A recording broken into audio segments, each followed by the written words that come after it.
Chapter 16. She has come to stay with me, said Princess Mary. The Count and Countess will be here in a few days. The Countess is in a dreadful state, but it was necessary for Natasha herself to see a doctor. They insisted on her coming with me. Yes, is there a family free from sorrow now? Said Pierre, addressing Natasha. You know it happened the very day we were rescued. I saw him. What a delightful boy he was. Natasha looked at him, and by way of answer to his words her eyes widened and lit up.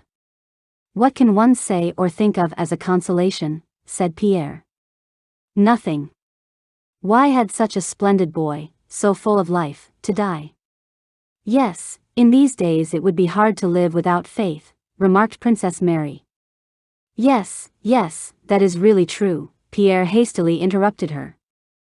Why is it true? Natasha asked, looking attentively into Pierre's eyes. How can you ask why? Said Princess Mary. The thought alone of what awaits. Natasha, without waiting for Princess Mary to finish again, looked inquiringly at Pierre. And because, Pierre continued, only one who believes that there is a God ruling us can bear a loss such as hers and yours. Natasha had already opened her mouth to speak but suddenly stopped. Pierre hurriedly turned away from her and again addressed Princess Mary, asking about his friend's last days. Pierre's confusion had now almost vanished, but at the same time he felt that his freedom had also completely gone. He felt that there was now a judge of his every word and action whose judgment mattered more to him than that of all the rest of the world.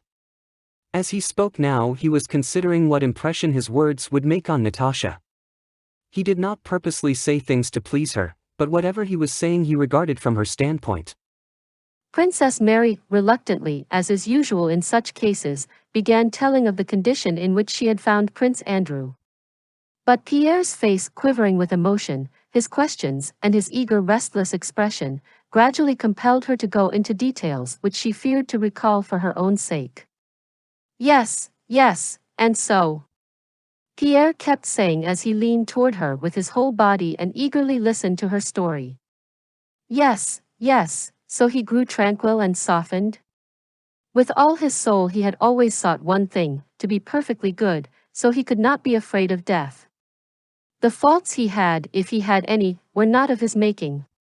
So he did soften. What a happy thing that he saw you again, he added, suddenly turning to Natasha and looking at her with eyes full of tears. Natasha's face twitched. She frowned and lowered her eyes for a moment. She hesitated for an instant whether to speak or not. Yes, that was happiness, she then said in her quiet voice with its deep chest notes. For me it certainly was happiness. She paused.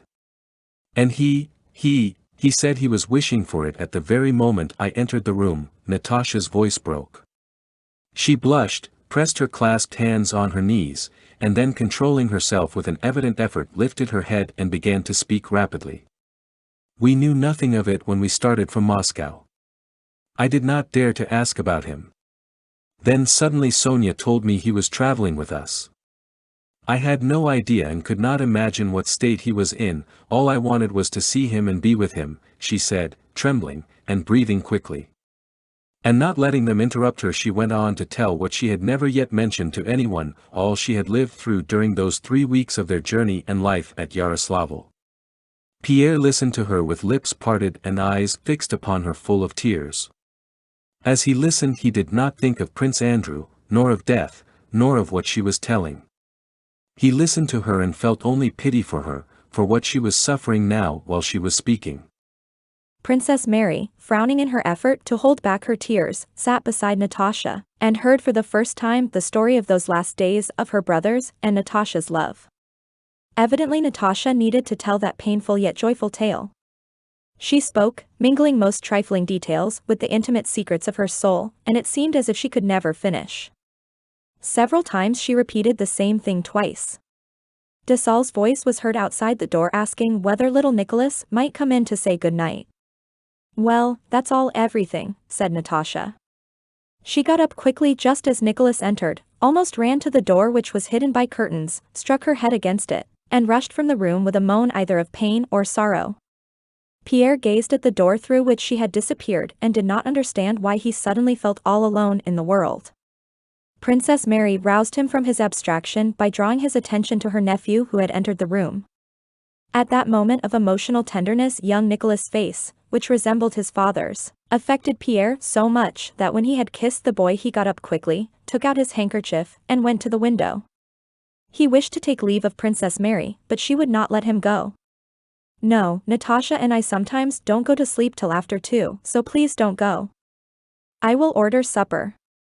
Go downstairs, we will come immediately." Before Pierre left the room, Princess Mary told him, this is the first time she has talked of him like that.